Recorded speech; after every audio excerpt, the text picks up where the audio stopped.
apóstol Pedro, capítulo 5. Primera carta del apóstol Pedro, capítulo número 5. Vamos a continuar con nuestra serie expositiva del libro de Primera de Pedro. Firmes en la gracia de Dios, y si Dios quiere y todo va bien, hermanos, la siguiente semana estaríamos terminando ya esta carta, Dios mediante.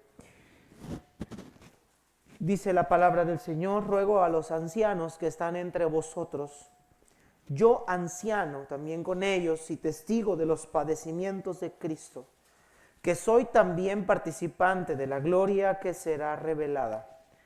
Apacentad la grey de Dios que está entre vosotros, cuidando de ella, no por fuerza, sino voluntariamente, no por ganancia deshonesta, sino con ánimo pronto, no como teniendo señorío sobre los que están a vuestro cuidado, sino siendo ejemplos de la grey.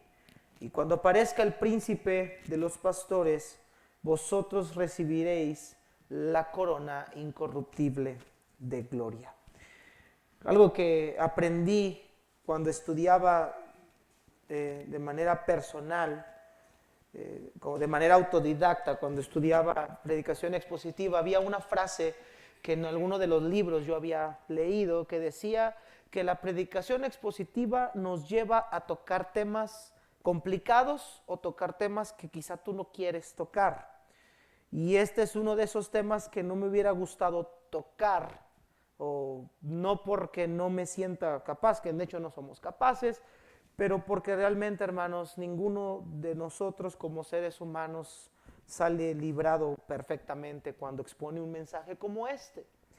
Pero el apóstol Pedro, hermanos, quiere que pongamos atención a este punto, y como Pedro le ha hablado a una iglesia perseguida, toda iglesia se compone por miembros, por creyentes, pero también por líderes.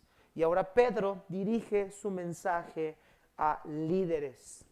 Y para ello quiero introducir con una historia que el pastor Paul Tripp en su libro El llamamiento peligroso escribió. Es una historia un poquito extensa, pero quisiera de favor que le preste toda su atención. Trataré de narrarla y leerla con detenimiento. Tuve que resumirla porque estaba extensa, pero él nos va a ayudar a introducir el tema de hoy. Escuche con atención. El capítulo de esa historia se llama Más que conocimiento y habilidad. Y escribe el autor lo siguiente: he escuchado la historia una y otra vez. El resumen siempre es el mismo. El resumen es el siguiente: finalmente nos hemos dado cuenta que llamamos o contratamos a alguien que no conocíamos. La historia más reciente es bastante típica. El autor continúa diciendo: el pastor principal, el día de hoy, de unos 70 años, sabía que su tiempo para retirarse del púlpito se estaba acercando. Se formó un comité de búsqueda que comenzó a desarrollar el criterio que iban a usar para el escrutinio de los aspirantes. La plaza vacante se publicó por medio de la red de la iglesia y el proceso comenzó. Aparte de las pocas líneas que eran vagas y demasiado generales, las 2 páginas que describían el perfil del hombre que estaban buscando mostraba poco interés en el hombre mismo. Llegar a conocer el corazón del hombre, cuya impresionante lista de conocimientos y habilidades se esperaba que saltara de la página de la solicitud. Simplemente no era parte de una manera indispensable del proceso de búsqueda. Había emoción en la junta del comité de búsqueda cuando el jefe del comité presentó la solicitud de un hombre que parecía, en todos los sentidos, encajar en su perfil. No solo tenía la instrucción correcta, el conjunto adecuado de habilidades y lo que parecía ser la filosofía ministerial adecuada para adherirse a su iglesia y hacer crecer su iglesia, sino que ese hombre también había llegado con un resumen de la experiencia que había tenido en el ministerio en una diversidad de trayectorias. Para el final de la junta, el grupo de búsqueda había decidido enviar a una delegación de hermanos del comité para que escuchara al hombre predicar y obtener una lectura de cómo estaba marchando la iglesia en la que él estaba. Después de escucharlo hablar la primera mañana del domingo, para el comité era seguir adelante a todo vapor.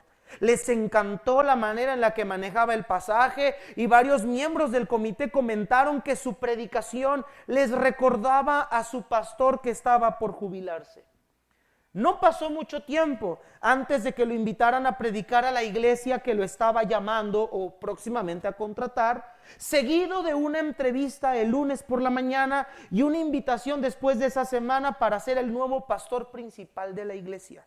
Sí, hubo entrevistas superficiales con los ancianos y los diáconos y el grupo tuvo una oportunidad para conocer a su familia, pero la realidad es que una vez que él armonizó con su perfil de conocimientos, su experiencia, habilidad, el comité le fue difícil escuchar u oír cualquier cosa que se interpusiera en el camino para ofrecerle un llamamiento.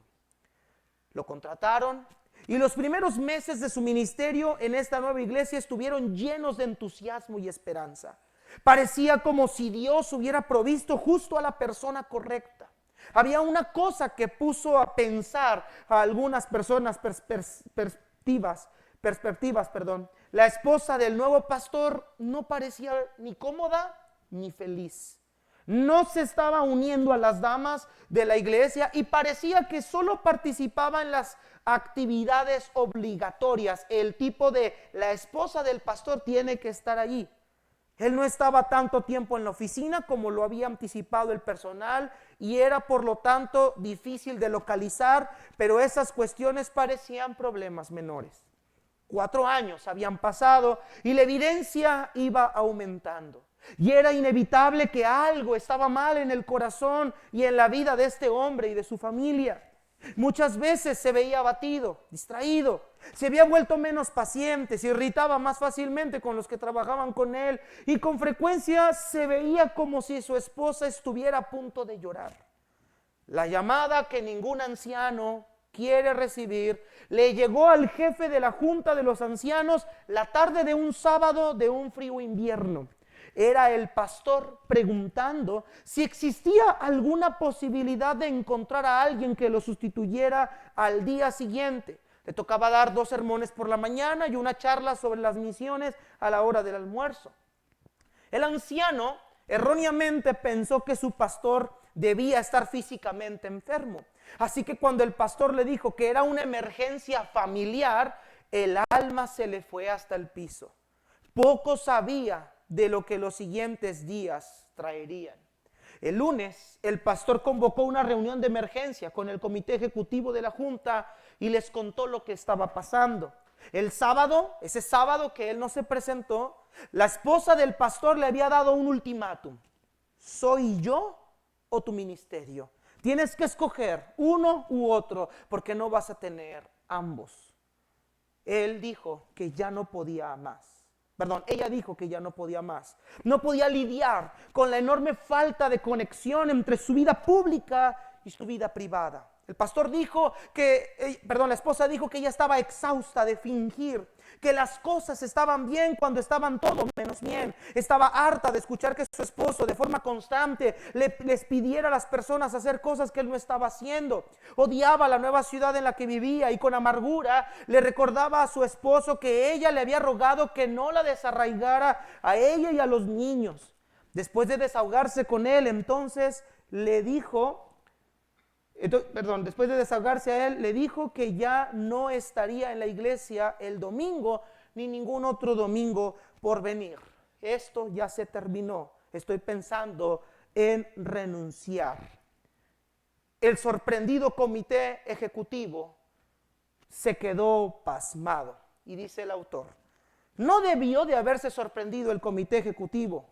Ellos debían de haberlo sabido, debieron haber guiado, aconsejado y protegido, debieron de haber advertido y alentado, debieron haber servido y rescatado, pero habían contratado a un hombre que no conocían, que tenía un matrimonio que ellos no conocían, con una esposa que estaba más atribulada de lo que ellos sabían. Un cúmulo de conocimientos los convenció. La historia de la experiencia en el ministerio y las obvias habilidades para el ministerio hicieron suposiciones que no debieron de haber hecho. No hicieron preguntas a la hora de contratar lo que le debieron de haber hecho. Conocían el currículum del hombre, pero no conocían su corazón. Si lo hubieran conocido, nunca lo hubieran llamado, porque hubieran sido capaces de predecir con lo que ahora ellos estaban lidiando.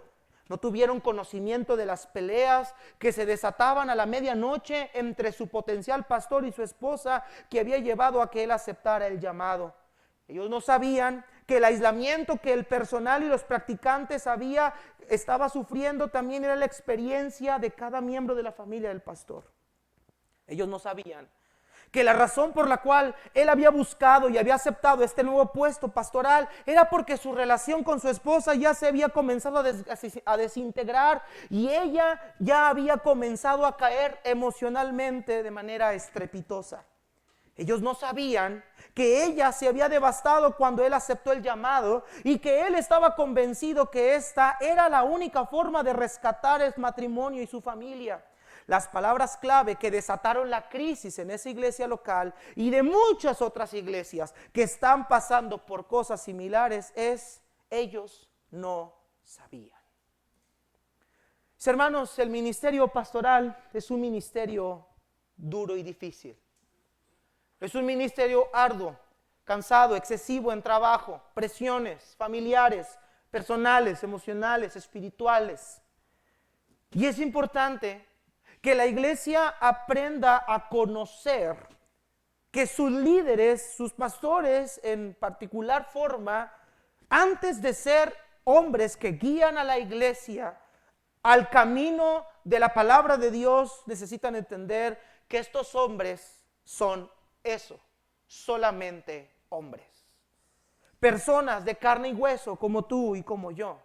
Personas con debilidades y luchas, ansiedades, depresiones, problemas, afanes, ansiedades, preocupaciones, pruebas, luchas, tentaciones. El problema de la iglesia y esta viva ilustración, hermanos, nos da evidencia que es algo que no ocurre solamente en una iglesia en particular, ocurre en muchas iglesias alrededor del mundo. Contratamos, llamamos, escogemos, ponemos personas sin darnos cuenta lo que está sucediendo al entorno de ellos, porque nos fijamos más en las habilidades y en sus capacidades más que en el propio corazón. Podrá haber muchas personas detrás de una plataforma, maestros, predicadores, pero muy pocos tienen un corazón de un pastor. Y eso es lo que el apóstol Pedro nos va a enseñar ahora en este día. Una iglesia perseguida, una iglesia sufriente, como la que estaba escribiendo, necesita un pastor ideal. Necesita un pastor, un perfil exacto. Y como les decía ahorita, mis hermanos, al inicio del mensaje, era algo que yo no quería predicar porque no soy la persona que Pedro describe aquí.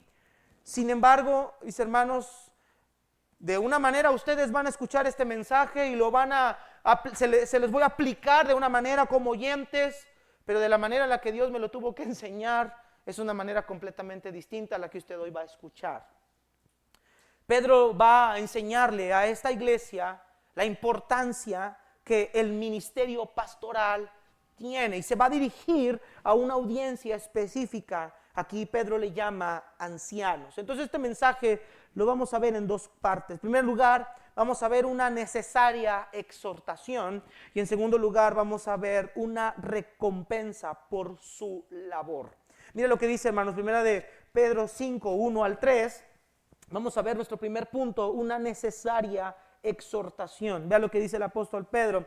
Ruego a los ancianos que están entre ustedes, yo anciano también con ellos y testigo de los padecimientos de Cristo, que soy también participante de la gloria que será revelada, paciente en la grey de Dios que está entre ustedes, cuidando de ella no por fuerza, sino voluntariamente. no por ganancia deshonesta, sino con ánimo pronto, no como teniendo señorío sobre los que están a vuestro cuidado, sino siendo ejemplos de la grey. En primera instancia, hermanos, en esta porción, el apóstol Pedro pasa a dirigirse a los ancianos que están entre vosotros. Comienza diciéndoles, les ruego o ruego a ustedes, que se traduce como implorar o solicitar algo. Pedro les hace una llamada a estos ancianos y Pedro les hace esta llamada, hermanos, porque tiene importancia para el mismo Pedro. Pedro entiende que la iglesia se encuentra en una situación de tribulación.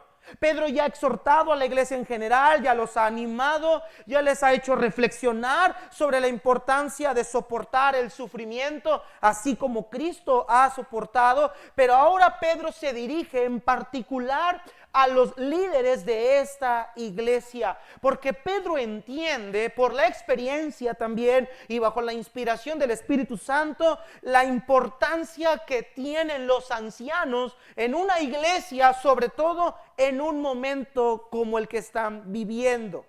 Notemos que Pedro se dirige a ellos con el término ancianos. Cuando vemos la palabra ancianos, hermanos, la identidad de esta audiencia no habla de personas mayores de edad, no está hablando de personas de la tercera edad. Esta palabra ancianos, la palabra griega presbíteros, se utiliza 70 veces en el Nuevo Testamento, y la esencia de esta palabra en el original se hace una referencia a un hombre con pelo blanco o alguien blanco de canas, o como se decía propiamente, un hombre maduro con juicio experimentado. En Israel, un anciano era alguien de edad madura que había adquirido cierta sabiduría para guiar al pueblo. Y en el Nuevo Testamento, hermanos, los ancianos, todos ellos, sin excepción, son varones. No hay ninguna mujer anciana, hay ancianos. Ahora, el término anciano se utiliza para referirse no a personas de la tercera edad, sino referirse a ministros del evangelio, pastores. La palabra utiliza 3 términos para referirse a ellos: ancianos, que es la palabra presbíteros; obispos, que es la palabra episcopos; y pastor, que es la palabra poimen. Estas 3 palabras son un sinónimo del ministerio pastoral, aunque las 3 describen una parte del ministerio pastoral. Episcopos habla del pastor como supervisor, un sobrevedor, administrador, alguien que está al pendiente de todas las cosas.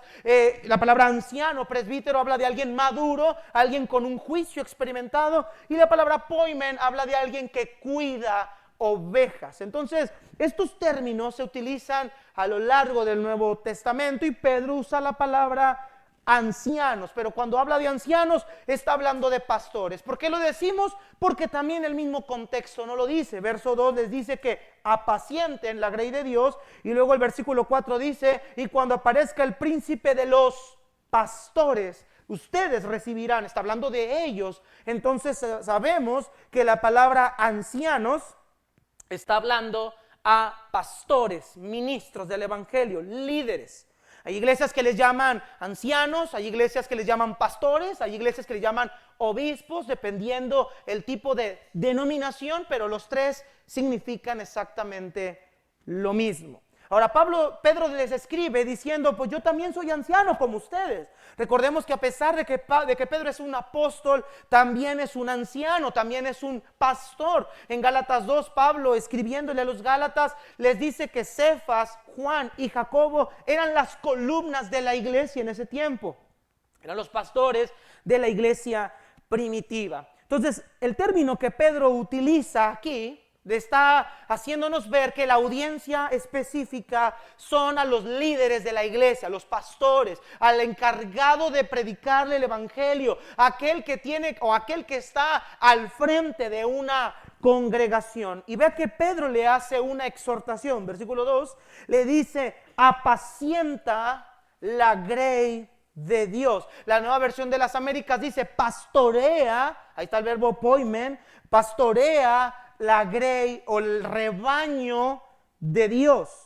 Pedro compara el ministerio pastoral con lo que es la labor del pastor, que era muy común esta labor en el tiempo occidental, en el tiempo de Pedro y Antiguo Testamento, donde una persona se encargaba de guiar el rebaño. En este caso, muchos de los pastores que guiaban los rebaños, guiaban un rebaño ajeno y otros llevaban el rebaño de su padre. Normalmente los pastores eran contratados o los padres ponían a sus hijos a pastorear sus rebaños. Uno de los ejemplos es Saúl, quien pastoreaba los bueyes de su padre Cis, y David, que pastoreaba las ovejas de su padre Isaí.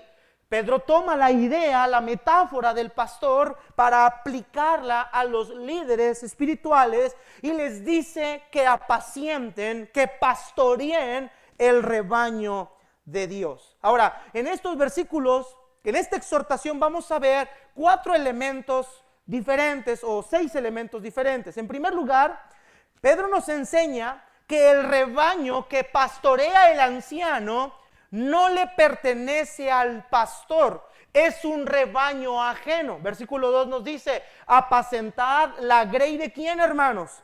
De Dios. Escuche, es importante remarcar que el pastor no está cuidando, la palabra cuidar o apacentar o pastorear, no está pastoreando ovejas que son de él. No está pastoreando personas que le pertenecen a él, sino que el pastor está pastoreando el pueblo escogido de Dios mismo. Cristo dijo en Juan 10 que Él es el buen pastor, pero Cristo dijo algo interesante: mi Padre que me las dio es mayor que todos. Las ovejas que son la iglesia, el grupo de creyentes que por medio de la fe han creído en Cristo, esas ovejas no son del pastor, son de Cristo, son de Dios, son su propiedad. Él las compró, Él las salvó, Él las perdonó y Él las cuida. Si estamos aquí, hermanos, ese rebaño es de Dios. Por eso dice el apóstol Pedro: pastorean la grey de Dios. Y hermanos, es interesante que nosotros como pastores debemos de saber que este rebaño que cuidamos no nos pertenece a nosotros mismos. Así que no tenemos derecho de hacer con el rebaño lo que nosotros queramos, sino debemos de tener sumo cuidado. No es nuestro. No es lo mismo tener un carro propio a tomar un carro prestado. Hay una gran responsabilidad cuando se nos encarga algo que no nos pertenece.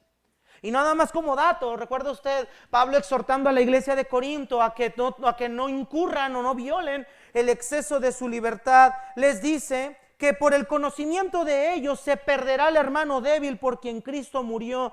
De esta manera, pecando ustedes contra los hermanos e hiriendo su débil conciencia, interesante, contra Cristo pecáis. Es decir, cada oveja es de Cristo, cada oveja le pertenece a Él. Así que las ovejas, el cuidado que debemos de darle a las ovejas debe de ser con la conciencia de que no son nuestras.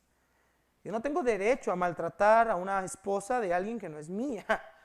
Al contrario, hermanos, debemos de cuidar algo que no es nuestro. Las ovejas son de Dios. En segundo lugar, este texto también nos enseña que cada iglesia debe de tener su propio pastor.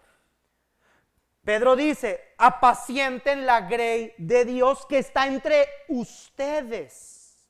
Ningún pastor se encarga de todas las ovejas, de todo el mundo, de todas las denominaciones. No.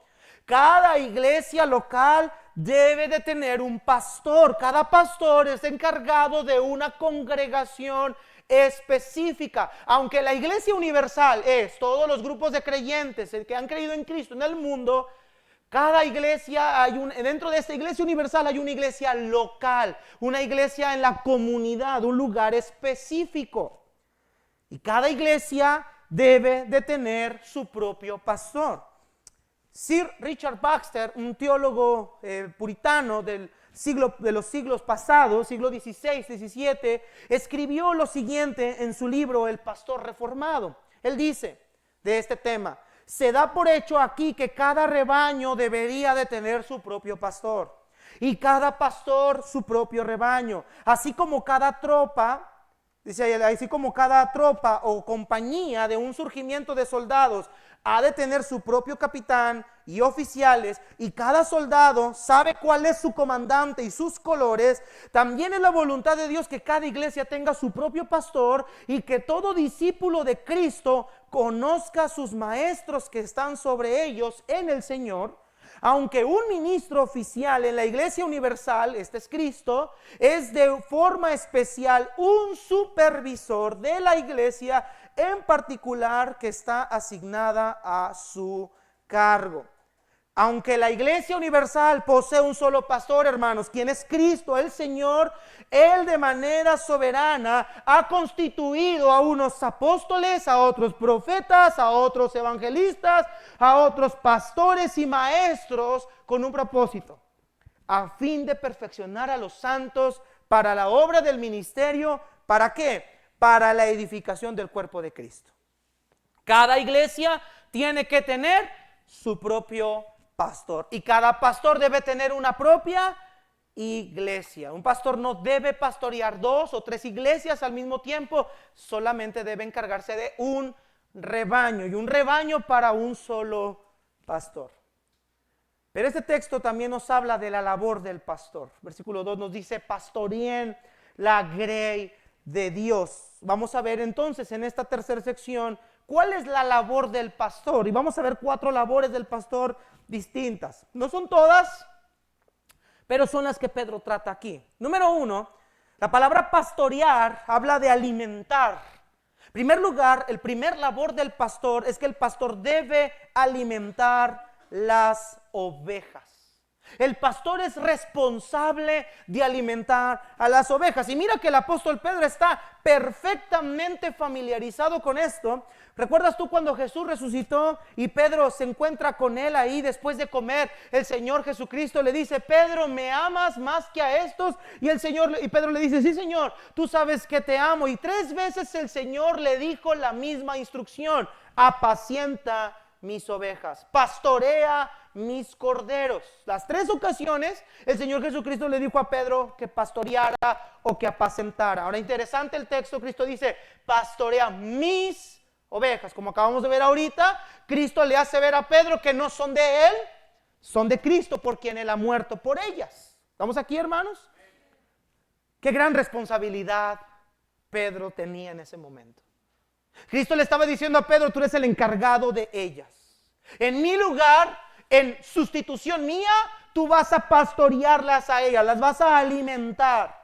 Esta es la labor primaria del pastor. Aquel que apacienta las ovejas sabe que lo primero que tiene que hacer con las ovejas es alimentarlas. Hay que llevarla a los lugares más verdes a comer. Las ovejas no pueden comer por sí mismas. Las ovejas no pueden alimentarse ellas solas. Requieren una dependencia de su pastor. Y Cristo ha dejado soberanamente en cada congregación un pastor con una labor primaria: alimentar a esas ovejas. ¿Qué mensaje tan pertinente para una iglesia perseguida?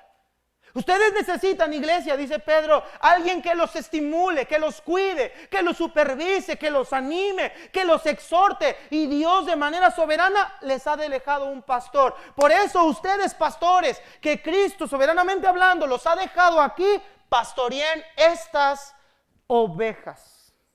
Charles Jefferson dice que la alimentación de las ovejas es una responsabilidad esencial del llamado pastoral. Es sabio, incluso por aquellos que están menos familiarizados con los pastores y su trabajo, que las ovejas no pueden alimentarse a sí mismas ni darse agua. Deben ser conducidas a los pastos y al agua. Para la alimentación apropiada de las ovejas, dice él, todo cuenta. A menos que sean alimentadas sabiamente, se debilitan y se enferman, y la riqueza invertida en ellas se pierde. Jefferson continúa diciendo: cuando el ministro va al púlpito, es el pastor en el acto de alimentar. Y si todo ministro mantuviera esto en su mente, muchos habrían sido distintos a lo que fueron. La maldición del púlpito es la superstición de que un sermón es una obra de arte. Pero no, un sermón no es una obra de arte, es un trozo de pan y carne. Hermanos, Esa es la importancia para nosotros como iglesia, ustedes como oyentes. Esa es la importancia que tienen ustedes de que la iglesia tenga un pastor. Y como dijo el pastor Sugel Micheleni, no es petulante y no es presumido lo que se dice. Los pastores son un regalo de Dios para la iglesia. Son un regalo de Dios para la iglesia. El Señor los ha llamado y dotado para eso. Pastor John MacArthur dice: la meta del pastor no es agradar a las ovejas, sino alimentarlas. No es hacerles cosquillas en la oreja, sino nutrir sus almas. No debe ofrecer ligeros aperitivos de leche, sino comida sustanciosa, de verdad bíblica, sólida. Aquellos que no alimentan al rebaño no son aptos para ser pastores.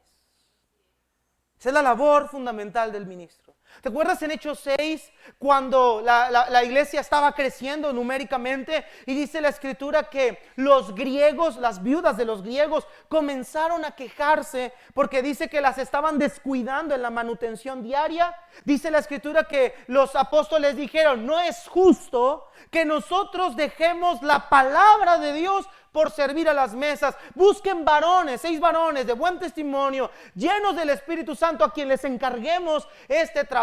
Y dice el texto literalmente: y nosotros persistiremos en la oración y en la palabra. Ese es el ministerio primordial, principal, vital del pastor para la iglesia. Lamentablemente muchos pastores están ocupados en un montón de actividades, un sinfín de cosas que tienen que hacer por la ausencia de siervos, líderes, colaboradores que ayuden a esos trabajos, y muchos de ellos están matando de hambre a sus congregaciones, dándoles alimentación que no tiene ninguna sustancia para el crecimiento de esa congregación.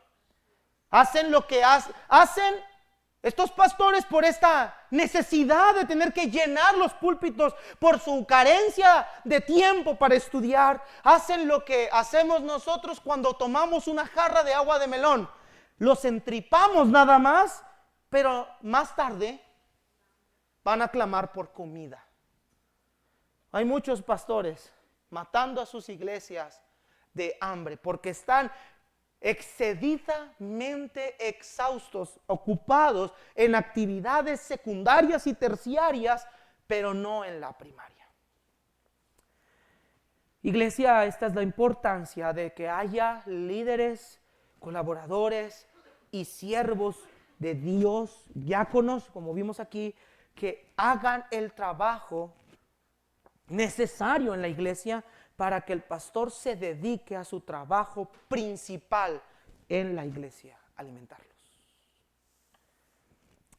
Yo hace tiempo creía que un predicador que predicaba 5, 6, 7, 8 veces a la semana era un predicador o era un pastor efectivo, pero no, mis hermanos. Yo he oído sermones de pastores que predican 7, 8 veces a la semana, un montón de actividades. Son mensajes intrascendentes. Son versículos mal aplicados, descontextualizados, espiritualizados. Lo único que hacen es informar, darle a la gente lo que ellos creen que dice el texto, olvidándose de la centralidad del mensaje principal a la congregación, de desgajar, desnutrir, desarraigar el texto y enseñarlo a la iglesia tal como el Espíritu Santo lo inspiró, porque están más ocupados en todos los eventos de la iglesia que en su tiempo de oración y de estudio. Qué importancia es que la iglesia entienda que el pastor no tiene que ser un todólogo, tiene una función principal: alimentar. Es a través de la exposición de la Escritura que estamos cuidando a la iglesia. Pablo le escribió a Timoteo con urgencia diciéndole: porque vendrá, predica la palabra, insta a tiempo, fuera de tiempo, redarguye, reprende, exhorta con toda paciencia y doctrina, porque vendrá tiempo cuando no sufrirán la sana doctrina, sino que teniendo comezón de oír se amontonarán maestros conforme a sus concupiscencias y apartarán de la verdad del oído y se volverán a las fábulas. Es la manera en que nosotros como siervos de Dios protegemos a la iglesia, enseñando y predicando su palabra, enseñándole a la iglesia que guarden todas las cosas que Cristo les ha mandado. Pero el pastor tiene una segunda responsabilidad también. El pastor debe amar al rebaño.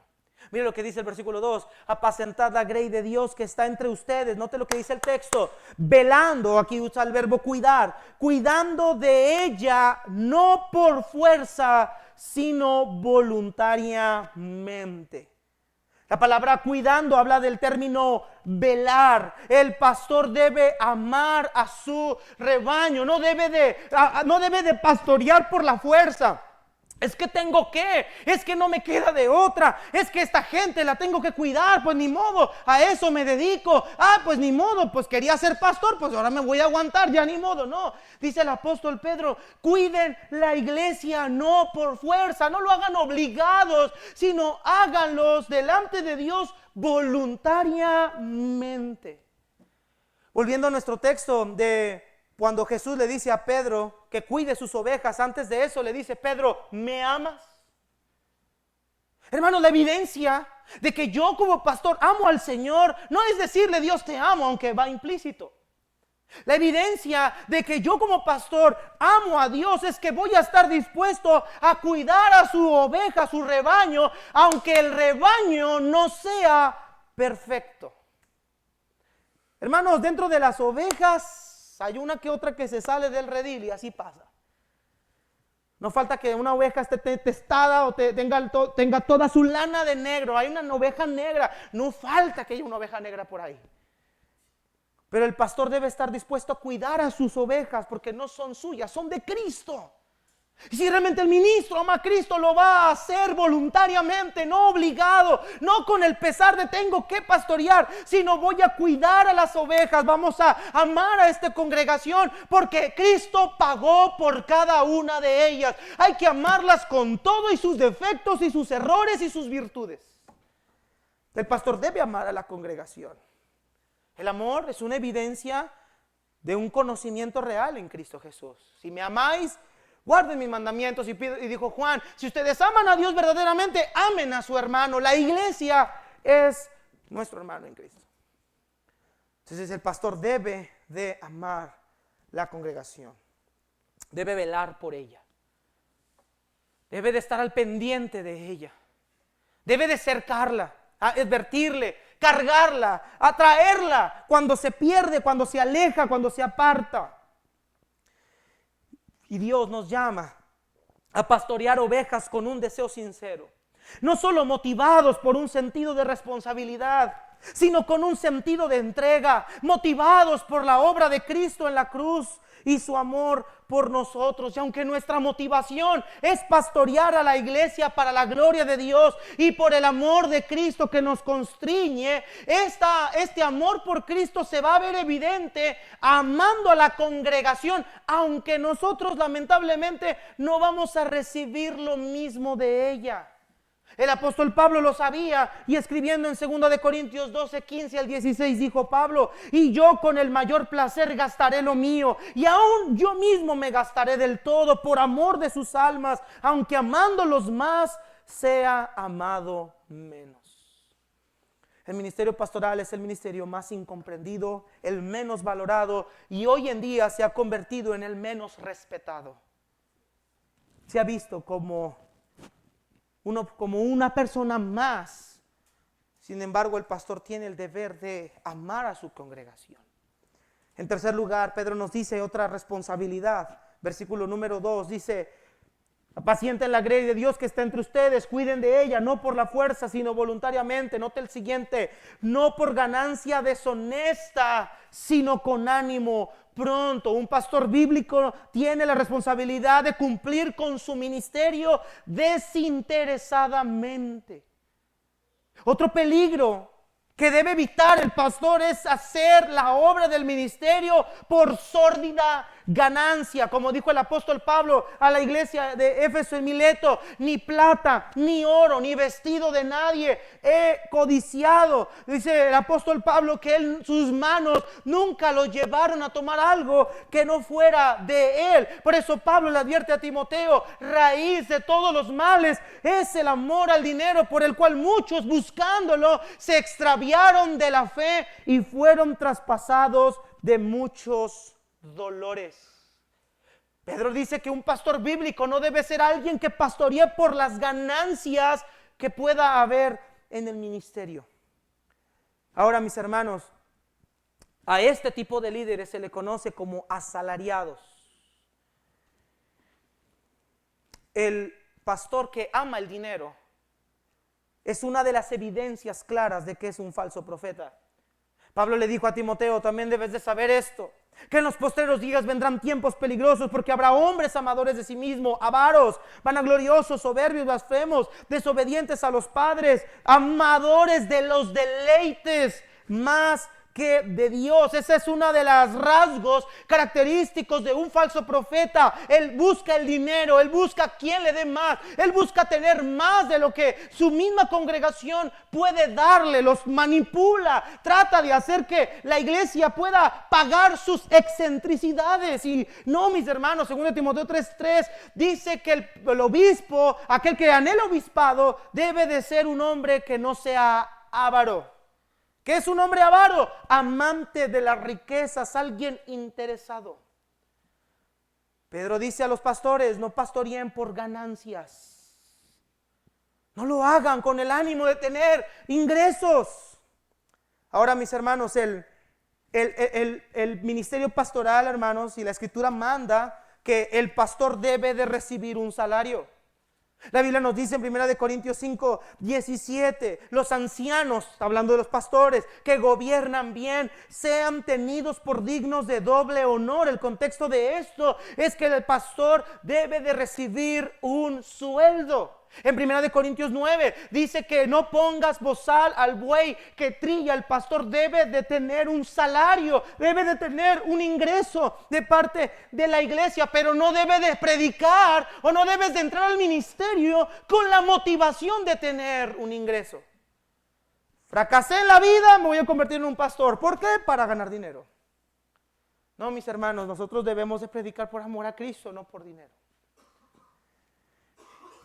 Lamentablemente muchos siervos de Dios tienen que dividir su tiempo completo, tiempo secular, porque la iglesia no ha aprendido el acto de sustentar al pastor completamente. El pastor debe estar sustentado completamente. Cuando la Biblia dice que tenga doble honor, se refiere a que el pastor no debe de estar navegando en la miseria, sino en el promedio que la iglesia navega. No debe tener un salario excéntrico superior a lo que su congregación tiene, pero tampoco debe tener un salario inferior a lo que su congregación tiene. Debe de tener un honor, un respeto.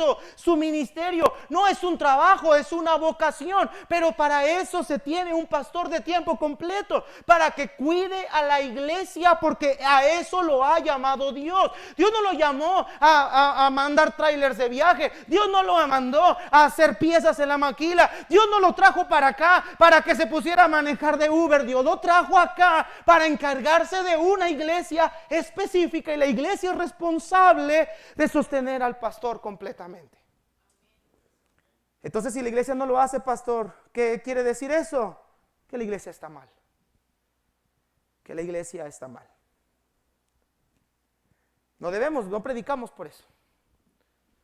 Y en ese aspecto le doy gracias a Dios, porque no dependo de la iglesia. Gracias a Dios tengo mi trabajo, mis 2 trabajos aparte. No hay evidencia de que yo pueda pastorear porque necesito más aquí. Dios nos ha sostenido, Él ha sido fiel. Pero sí lo quiero resaltar, no es lo ideal, no es lo correcto. En cuarto lugar, el Señor nos dice otro rasgo del pastor. Es un líder que influencia a otros a imitarlo. Note lo que dice ahí más abajo, hermanos. No como teniendo señorío, verso 3. No como teniendo señorío sobre los que están a vuestro cuidado, sino siendo, ¿qué dice, hermanos? Ejemplos de la grey. Es un líder que no obliga a la iglesia a través de manipulaciones como Dios te va a castigar si no haces esto. Dios va a venir y te va a matar si te vas de vacaciones, como tanta sarta de farsantes con corbata conozco. No, dice que este líder es un ejemplo para ellos. Es un líder que no ejerce autoritarismo sobre ellos, sino que los motiva a que ellos obedezcan la ley de Dios, porque Él es un ejemplo para esa congregación. Uno de los textos más mal usados en el movimiento cristiano es el siguiente. 1 Timoteo 4:12. Pablo escribiéndole a Timoteo, donde dice: ninguno tenga en poco tu juventud, sino sé ejemplo de los creyentes en palabra, conducta, amor, espíritu, fe y pureza. Este versículo no es para todos los jóvenes, es para un pastor joven. Timoteo, que ninguno tenga en poco, que ninguno te menosprecie por tu edad. Aproximadamente Timoteo tendría aquí entre 30 y 40 años de edad. Muy joven. Soy más chico que Timoteo por 10 años, por 30 días. Si fuera a los 30 años. O sea, apenas estaría bien empezar. Yo empecé a los 23. Pero le dice Pablo, ¿sabes? La única manera que te van a tomar en serio y no van a menospreciarte por tu edad es que tú seas un ejemplo para ellos. Tus palabras, en tu conducta, en tu amor, en tu espíritu, en tu fe y en tu pureza. La influencia que tú tengas sobre ellos es lo que va a hacer que ellos tengan en ti credibilidad, Timoteo. El liderazgo del pastor está marcado no teniendo un señorío, es decir, no ser autoritario. El pastor Miguel Núñez dice en su libro de Pastores y Predicadores: el ministerio pastoral nunca debe realizarse al ejercer señorío, de acuerdo con este texto de 1 de Pedro. No debes de imponerte, ser autocrático, ni desear que las cosas se hagan simplemente porque yo soy el pastor. Eres pastor y las ovejas deben obedecerte, pero no por imposición. La obediencia impuesta no es obediencia, sino sometimiento. Y un sometimiento impuesto no es a lo que Dios nos ha llamado. Dios llama a las ovejas a someterse a los pastores, que llama a los pastores a modelar el carácter de Cristo, recordando que daremos cuenta por cada oveja en nuestro redil. O sea que el pastor debe ser un ejemplo para la iglesia, en su manera de vivir, en su manera de andar, en su manera de ser. Acompáñenme por favor a Hebreos 13, hermanos. Rápidamente, Hebreos 13, tenemos unos minutitos nada más. Hebreos 13. ¿Usted cree en los milagros, hermanos? ¿Sí creen en los milagros? Pues milagros ya vamos a buen tiempo. Hebreos 13, versículo 17. Voy a abusar de eso. Hebreos 13, 17, no se crea, hermano. Hebreos 13, 17. ¿Ya estamos ahí, hermanos? Rápido, porque me cobran los tiempos extra. Me lo rebajan de mi sueldo. Obedeced a vuestros pastores. Ay, pastor, cámbiale el tema. No, hay otro texto más bonito. Obedeced a vuestros pastores y sujétense a ellos. ¿Por qué? ¿Por qué debemos de hacerlo? Porque ellos velan por sus almas. Mis hermanos, escúcheme, mira acá. A mí no me gusta decirlo. No soy una persona que me encanta andar alardeando de eso. No me gusta hacerlo. Pero muchos de ustedes ni siquiera se han percibido, se han dado cuenta de que muchos de ustedes son la respuesta a las oraciones de un hombre que con su esposa está llorando y preocupado por ustedes día y noche. Y quizá por el tiempo y el trabajo, a lo mejor no estamos detrás de su puerta cada día o cada semana. Pero su corazón, su vida, su cuerpo, su cara están en nuestra mente todos los días, en nuestras rodillas y a través de las lágrimas que corren por nuestros ojos. El pastor vela por las almas, ora por ellas, ruega, intercede, pide que Dios obre en ellas. Cuando una se aparta, uno nada más lo que es: Señor, trae a tu oveja, es tuya. Va y las busca, ora, las ve, las encuentra, las visita cuando lo necesitan. Él vela por ellas. Por eso dice el autor de Hebreos: ustedes, hermanos, iglesia, obedézcanlos a ellos, obedézcanlos, no porque ellos son superiores, no porque ellos tienen una capacidad más alta, sino porque ellos tienen una responsabilidad que yo les he dado. Ahora mira lo que dice el versículo 17: como quienes han de dar cuenta. Algunos ven el ministerio pastoral como una posición de privilegio. No, hermanos, más que privilegios, es una posición de responsabilidades. Imagínate, voy a dar cuentas a Dios por mí mismo, por mi cristianismo. Voy a dar cuentas a Dios por mi esposa, muchas cuentas por mi esposa. Voy a dar cuentas a Dios por mis hijos y voy a dar cuentas por cada uno de ustedes. Quemado saldré de él. Hermanos, yo no soy responsable de que usted peque. Yo no soy responsable de que usted se aparte, soy responsable de lo que les he enseñado. Y yo le voy a dar cuentas a Dios si verdaderamente les enseñé su palabra como debía de enseñárselas, o si los llevé por un lugar donde no tenía que haberlos llevado. Cuando un pastor quiere llevar a la iglesia hacia los caminos de Dios, muchas veces ese pastor va a ser odiado y despreciado. Pero es el precio que tiene que pagar por ser pastor. Dice el versículo 17, ¿por qué debe de obedecer la iglesia?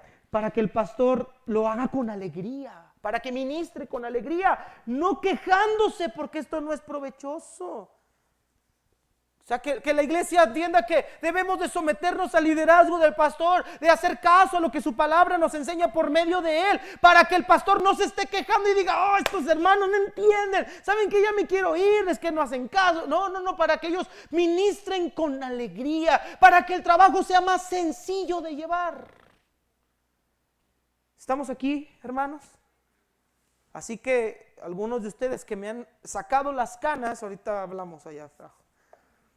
John Maxwell, en su libro 21 cualidades de liderazgo, nos dice que todo se levanta o se cae desde el liderazgo.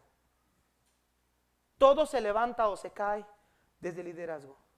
Y el pastor Jorge Rocha nos enseñaba que la iglesia es un reflejo del pastor, y eso es una gran verdad. Todo lo que el líder es, la iglesia lo aprende. Lo que el pastor influye en la iglesia se ve reflejado en menor medida. Decía un pastor que teníamos en clase, cuando tú creces espiritualmente en este escalón, la iglesia siempre va a estar un escalón debajo de ti. Así que si tus estándares como pastor no son altos, la iglesia no va a tener estándares altos. Qué importancia, pero qué responsabilidad tenemos ante Dios nosotros los pastores. Pero en el siguiente argumento, Pedro nos dice, pero no se desanimen, pastores, hay una recompensa para ustedes futura. Versículo 4, y con esto vamos a terminar. Primera de Pedro 5:4. Vea lo que dice, hermanos, el texto. Y cuando aparezca el príncipe de los pastores, vosotros recibiréis la corona incorruptible de gloria. Pedro motiva a estos ancianos y les dice, miren, el príncipe de los pastores vendrá. Cuando Él venga, cuando Él regrese, cuando Él se manifieste, ustedes estarán delante de Él. Ustedes van a presentarse ante Él para rendirles cuentas. Este príncipe de los pastores es el Señor Jesucristo. Él se identificó como el buen pastor, el que da su vida por las ovejas. En Hebreos nos dice que Cristo es el gran pastor. Y Pedro, hermanos, en el capítulo 2:25 le llama el pastor y obispo de nuestras almas. A Él le rendimos cuentas. Él es el pastor de los pastores. Él es el pastor de cada iglesia, de cada alma, de cada persona sobre la faz de la tierra. Nosotros nada más somos simples y sencillos administradores.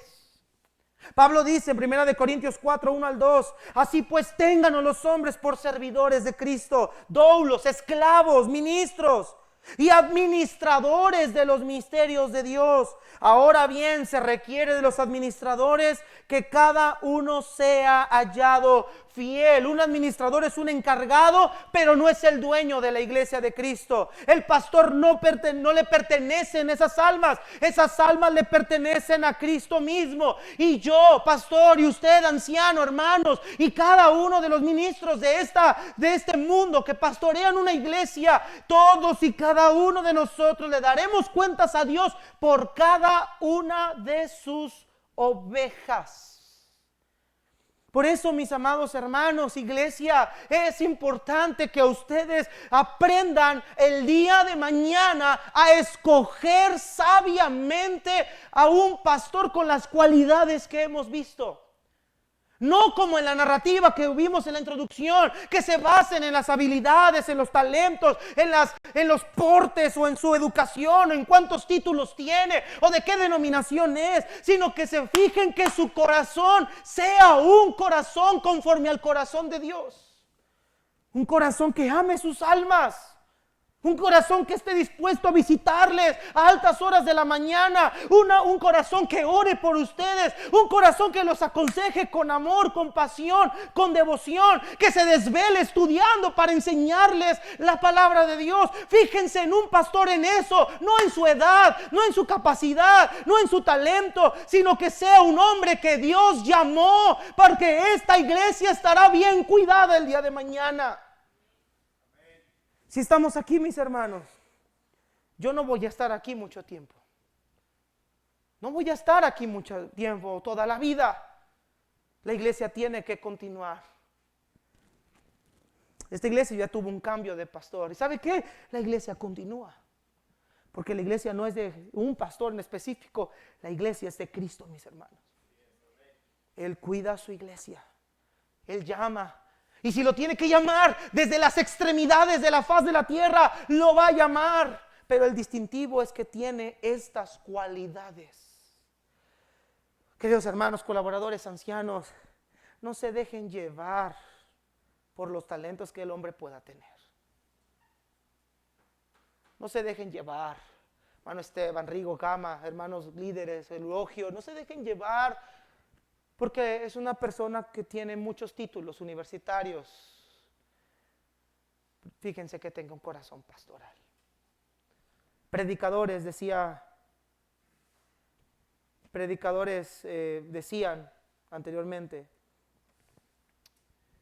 que muchos pueden ser predicadores. Muchas personas pueden aprender a hacer un sermón, pero pocos pueden pastorear de corazón.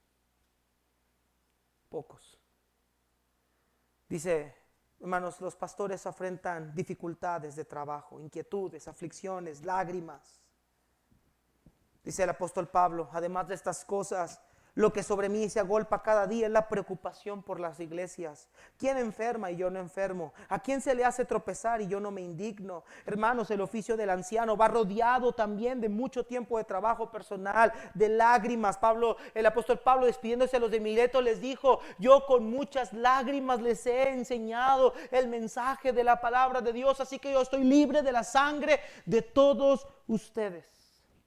Richard Baxter decía acerca del arduo trabajo pastoral, dice lo siguiente: qué difícil es tener que razonar con personas que casi han perdido el uso de la razón y argumentar con aquellos que no se entienden ni a sí mismos ni a ti. Oh hermanos, qué mundo de maldad tenemos que enfrentar en una sola alma, y qué gran número de esos mundos. Y cuando creemos haber hecho algo, estamos dejando la semilla entre los pájaros del cielo. Hombres impíos están deseando levantarse y contradecir todo lo que hemos dicho. Por cada vez que hablamos a un pecador, los emisarios de Satanás le hablan 10 o 20 veces. Con todo eso, el predicador, el pastor tiene que luchar semana a semana. Pero ¿sabe qué, hermanos? Pedro nos dice que vale la pena. Porque cuando aparezca el príncipe de los pastores, ustedes recibirán la corona incorruptible de gloria. Una corona eterna, acompañada de las palabras más bellas que cualquier persona puede escuchar de un ser, sobre todo de un ser supremo. Bien, buen siervo y fiel. Sobre poco has sido fiel, sobre mucho te pondré. Entra en el gozo de tu Señor. Esa corona no se va a dar por la excentricidad del templo que tuvimos. Esa corona no se va a dar por las innumerables masas de gente que se congregaban cada semana en nuestros auditorios, sino que esa corona de gloria será para aquellos que, a pesar de la oposición, persecución, tribulación, tentación, angustia, siguieron fieles proclamando la verdad del evangelio, que estuvieron dispuestos a dar su vida por la iglesia de aquel que tanto nos ha amado. Dios no recompensa lo que el hombre recompensa, Dios recompensa fidelidad. A manera de conclusión y reflexión, quiero guiar a ustedes a una cosa, una pregunta en primer lugar. ¿Usted cree que el ministerio pastoral es fácil, hermanos? ¿Usted cree que el ministerio pastoral cualquiera lo puede hacer? Cualquiera puede predicar y preparar un buen mensaje. Cualquiera puede administrar finanzas. pero no cualquiera pastorea corazones. No cualquiera está dispuesto a sacrificar a su familia, su tiempo, sus metas, sus planes, sus proyectos de vida.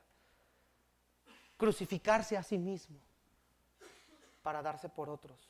Aunque mañana esos otros por los que se dio no se lo agradezcan. Es un amor incondicional, sacrificial. Y en segundo lugar, ¿qué tanto la iglesia agradece al Señor por tener un pastor entre ellos? ¿Qué tan agradecidos estamos con Dios por permitirnos tener un pastor que intenta, no que es perfecto, pero que intenta llevar a la iglesia hacia su voluntad? Yo crecí, y mi esposa y yo hemos crecido en nuestro ministerio sin un pastor. Literalmente hemos tenido que navegar de aquí para allá. En Torreón 2 veces cambiamos de pastor y uno nos dejaron en Torreón allá en San Luis. Nos adoptó a la iglesia de San Luis, pero nunca hemos tenido esa cercanía de un pastor. Nunca hemos recibido la llamada de un pastor diciendo: Carlitos, estamos orando por ustedes en el ministerio. Tenemos ya el 25 de este mes, pasado mañana, cumplimos mi esposo y yo 5 años de pastor de esta iglesia y no hemos recibido una llamada de decir: estamos orando por ti, aquí está tu iglesia, aquí estoy yo, tu pastor, aquí estamos. Nunca, hermanos, la hemos recibido. ¿Y sabe qué, hermanos? En su momento no lo entendía y me quejaba, pero ¿sabe cuándo vamos a entender al pastor? Cuando estamos dentro del ministerio. Entonces entendemos muchas cosas. Entendemos y comprendemos lo importante que son en una congregación. Así que, mis hermanos, en este día Pedro nos ha enfocado la primer cara de una iglesia. Le ha hablado a los pastores, pero le ha llevado a la iglesia a reflexionar. Agradecemos a Dios y roguemos al Señor que envíe más obreros a su mies. La mies es mucha y los obreros son pocos. Vamos a ponernos de pie, hermanos, vamos a orar.